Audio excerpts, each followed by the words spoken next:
Jadi kalau kita mau bekerja dengan hati, kita nggak mau maling aja, pasti bisa. Ya kalau hidup-hidup sedikit bolehlah. Ya, kita mau bersih-bersih amat di sorga aja lah kau. Jadi KPK pun jangan pula sedikit-sedikit tangkap itu jauh juga ya.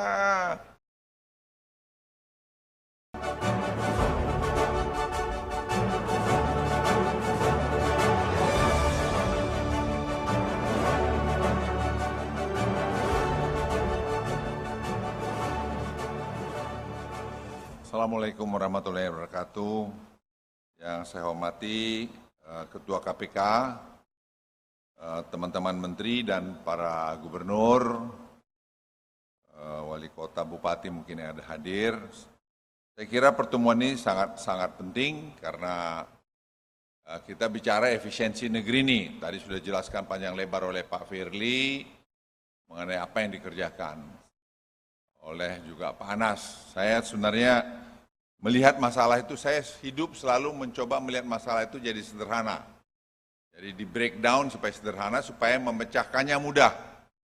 Karena kalau kita mempersulit masalah, tambah sulit untuk pemecahan, karena nggak tahu mulai dari mana. Tapi dalam perjalanan saya lihat semua, waktu saya ditunjuk oleh Presiden untuk mengurus masalah e-katalog ini, saya terus terang bergumul hampir setahun, kok enggak ketemu anunya gitu. Sulit. Akhirnya saya pikir-pikir harus ada perubahan. Saya lapor Presiden, Pak, mungkin perlu di restructuring ini e-katalog. Karena e-katalog itu ada 1.600 triliun yang bisa kita masukkan ke dalam. Yaitu 1.200 triliun dari belanja pemerintah dan 400 triliun belanja dari BUMN. Itu sama dengan 105 miliar dolar. Jadi kita nggak usah nyari mana macam korupsi, ya itu salah satu tempat korupsi udah itu. Jadi sarangnya targeted. Jadi kalau ini kita bereskan, keluar itu akan pasti makin baik.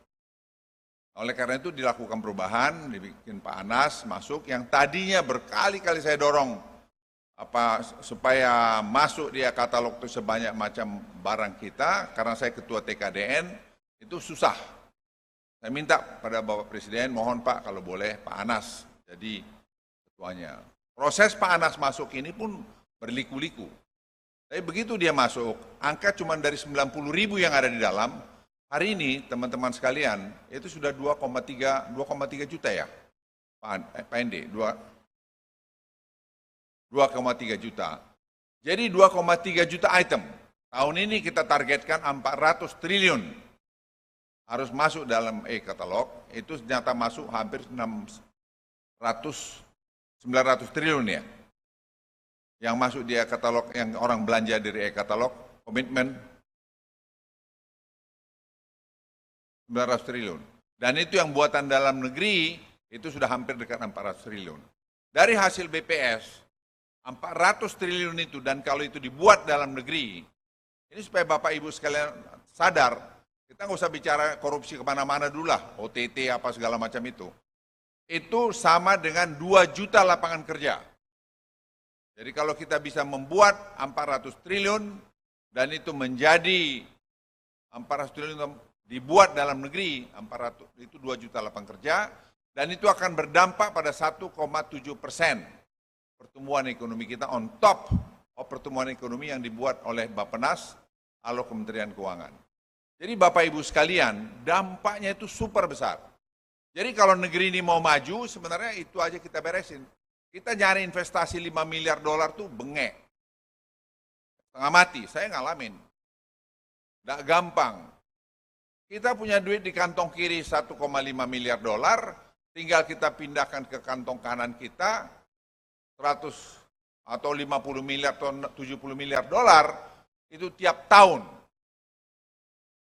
Kemarin, 2 bulan lalu, Pak Anas ini lapor ke saya, itu sekarang high code-nya kita buka semua. Kita buka. Jadi kita tahu berapa komputer yang dibutuhkan seluruh kementerian lembaga. Itu dibikin e-katalog. Anda tahu menghemat berapa? 1,3 triliun rupiah. Saya ulangi, 1,3 triliun rupiah. Dan itu sekarang jadi buatan dalam negeri. Karena apa? Kita minta, kau captive marketmu. Ya, misalnya apa? Pacul. Masukin di e-katalog. Pasti captive. Dan pasti kau untung. Bikin apa saja. Yang paling sulit itu adalah BUMN. Dan saya sudah bilang Pak Erik, Pertamina, PLN, pipa. Nah ini nanti perlu. Orang-orang yang paling hebat menurut saya, maaf nih ya, yang dalam bekerja ini ada 2 orang. Di samping Pak Anas tadi. Satu yang namanya si Sahat, itu dari bidang pencegahan dari KPK, itu tepuk tangan buat Sahat dulu. Dia yang terus-terus mendorong saya, sekarang jadi apa namanya, pahala. Pahala. Berdiri kau dulu pahala. Nah ini pahala ini. Ini Pak Firly, ini kita harus bisa memberikan penghargaan pada orang yang hebat. Dia yang terus ngejar saya, menyangkut masalah pelabuhan. Sekarang 14 pelabuhan di tanah air, saya ulangi 14 pelabuhan di tanah air, itu sudah terintegrasi dengan digital. Ini Sahat, satu lagi Sahat, kau berdiri lagi kau Sahat. 2 orang ini manusia ini, buka topeng kau tuh berdiri orang mukamu. Nah, 2 orang ini, saya udah bilang sama Pak Anas, yang bahu-membahu, memastikan itu jadi, dan kemarin kami baru rapat mengenai itu. Dan tadi sore saya lapor Presiden, Pak, Bapak mohon nanti tahun depan itu meresmikan ini. Karena ini merubah negeri ini. Kita nggak usah bicara tinggi-tinggi lah. Kita OTT itu kan tidak bagus sebenarnya. Buat negeri ini jelek banget gitu. Tapi kalau kita digitalize, siapa yang mau lawan kita? Saya baru dari London kemarin Bapak Ibu, setelah KTT G20 untuk menindaklanjutin itu. Semua orang memuji kita. Saya sampai diundang bicara live di Bloomberg TV. Saya bicara di live Bloomberg, saya jelaskan mengenai Indonesia. Saya bilang ada 4 pilar kami. Satu itu ada efisiensi. Efisiensi apa? Digitalisasi. Yang kedua hilirisasi. Yang ketiga dana desa. Saya jelaskan pada mereka. Tentu harga komoditi. Tapi 2 pertama tadi itu kunci, Bapak Ibu sekalian. Jadi kalau kita mau bekerja dengan hati, kita nggak mau maling aja, pasti bisa. Ya kalau hidup-hidup sedikit boleh lah. Ya kita mau bersih-bersih amat di sorga aja lah kau. Jadi KPK pun jangan pula sedikit-sedikit tangkap itu jauh juga ya. Lihat-lihat lah, tapi kalau digitalisasi ini sudah jalan, menurut saya nggak akan bisa main-main. Ya, tadi Pak Anies sudah jelaskan, pembangunan di daerah itu sudah bisa dilakukan. Jadi Bapak Ibu sekalian, digitalisasi pelabuhan, baru 14 pelabuhan, tahun ini selesai. Saya sudah bilang tahun depan, 149 lagi pelabuhan-pelabuhan kecil harus masuk. Dan itu kita kaitkan dengan apa? Dengan pelabuhan udara. Semua pelabuhan udara kita digitalisasi. Jadi orang mau korupsi apa lagi? Ya. Kalau sudah masuk situ, karena itu uangnya di situ. Udah berapa ribu triliun itu. Apa yang mau dikorupsi lagi? Efisiensi kita lakukan. Oleh karena itu industri akan jalan. Teknologi akan jalan, pendidikan akan jalan. Jadi multiplier effect ini semua teman-teman sekalian sangat besar. Jadi saya mohon kita semua, kita bekerja, tadi sudah diberitahu oleh Pak Anas, saya kira sudah betul tadi mengenai sistem pemerintahan berbasis elektronik, itu akan membuat kita lebih efisien. Pegawai-pegawai yang tidak perlu ya ngapain diterima.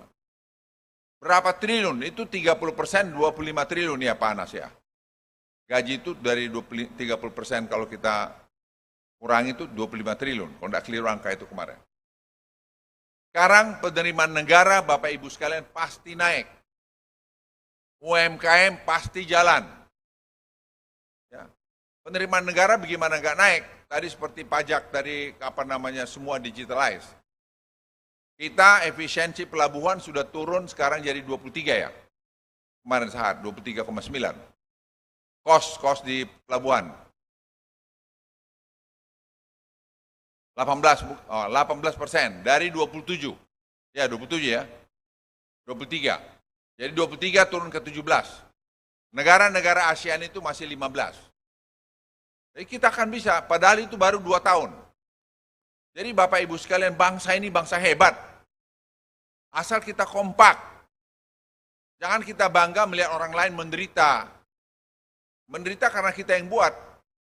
Nah kalau kita buat sistem seperti ini, itu tidak akan terjadi Bapak Ibu sekalian. Jadi saya titip sekali lagi, yang lalulah, yang ke depan ini, kita supaya betul-betul bekerja dengan hati, dan kemudian kita kedepankan terus digitalisasi ini. Saya kira itu dari saya senang, supaya kita jalan, pokoknya maling itu pasti ketahuan. Jadi kita semua pemimpin, kunci, berikan ketauladanan seperti Presiden Joko Widodo. Kunci itu ketauladanan. Ya, saya belajar di Akademi Militer, ada 3, tanggap, tanggon, Trengginas. Tanggap itu tadi kecerdasanmu, tanggon itu adalah tadi dignitimu, integritasmu. Ya, Trengginas itu kau tetap sehat.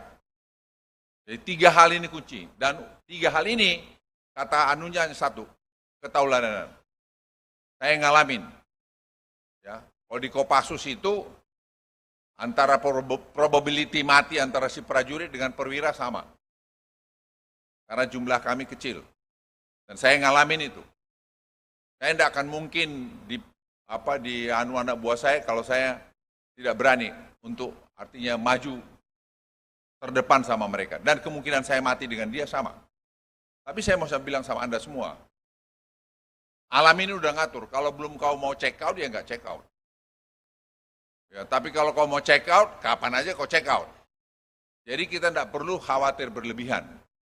Just do it, nasihat saya paling tua di ruangan ini, jadi boleh kasih nasihat sama kalian. Ya umur jalan 76 kan boleh.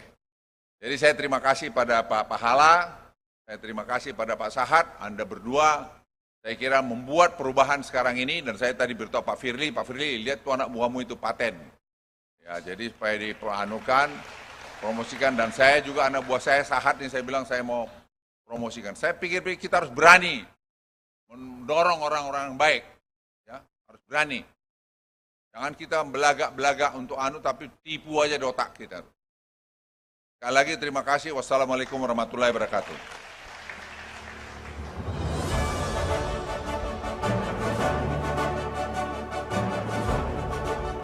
Waalaikumsalam warahmatullahi wabarakatuh. Terima kasih Bapak yang sudah memberikan sambutan dan juga sekaligus pesan tadi memotivasi kita.